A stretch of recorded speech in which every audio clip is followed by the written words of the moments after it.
մեծ մարդ եմ, գրիժան այդ ձևի աշխատել եմ ամբողջ տարի։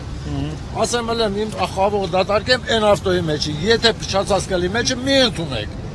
Չի ասում, հենա երկու ճուտ կար։ Խաղողի մթերման գրեթե ողջ գործընթացի ժամանակ տարբեր մարզերում գյուղացիները ճանապարհ էին փակում, նշելով, որ բերքը վազերին է մնում, վերամշակողները հրաժարվում են ընդունել։ Չնայած գյուղացիների այն պնդումներին, որ խաղողի մթերման գործընթացը կիսատ-պռատ է իրականացվել, երեք խորհրդարանում գյուղատնտեսության նախարարը վստահեցրել է, որ մթերումների գործընթացը սահուն է անցել։ Նախարարը հավելել է, որ 99%-ով գյուղերում բերքահավաքն ավարտվել է։ Ըստ նրա, թեև խաղողի մթերումների հետ կապված որոշ խնդիրներ են եղել, դրանք վերամշակողների հետ հարթել են։ Գյուղնախարարին հակադարձում է Ագրոգյուղացիական միավորում հասարակական կազմակերպության նախագահ Հրաչ Բերբերյանը, հատկապես խաղողի մթերման գործընթացը սահուն չի անցել։ Գյուղացիներն են պարտադրել թե նախարարությանը, թե վերամշակողներին իրենց բերքը մթերել։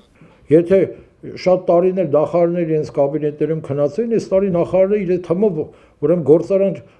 շատ կդերը գզիլ ընկավ դռնեդուր։ Այդ վիճակն էր։ Թեր ունեցանք, նույնիսկ ունեցանք մի երիտասարդի զո այդ հերթերում Արարատի մարզից 28-ամյա մի երիտասարդ մեկ օր կանգնելով հերթում ուրեմն կատվածահարել եղել,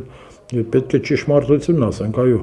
Հրաչ Բերբերյանի խոսքով մթերումների հետ կապված ականը դեռ գարնանը կպայթի։ Պայթունը կանխարգելելու համար միայն գյուղատնտեսության նախարարության ներկայացուցիչների դռնեդուռ ընկնելը բավարար չէ։ Այսօր հսկայական քանակության գումար գյուղացին դեռ չի ստացել, տեսեք գարնանը գյուղացին գումարի կարիք կունենա եւ պահանջել է իր գումարները։ Այստեղ մյուս վտանգը կա։ Եվ այսօր շատ կներեք վերջապես վերամշակող թևը միայն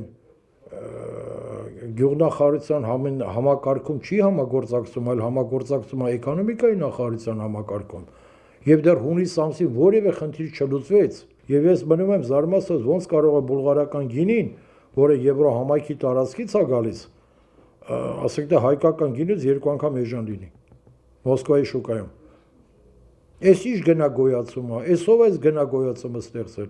Հրաչ Բերբերյանը եզրափակում է խնդիրը կարգավորելու համար կառավարությունը պետք է պայմաններ ստեղծի, կոոպերատիվների գործունեության համար օրենսդրական դաշտը պետք է բարելավվի, հատուկ ծրագրեր պետք է մշակվեն, որ մարդիկ գաղափարի շուրջ համախմբվեն։ Վաղուց էր հարկավոր ընդունել գյուղմթերք արտադրողի մասին օրենքը։ Եվ այդ լիցենզիաները, որոնք որ այսօր կառավարությունն է տալիս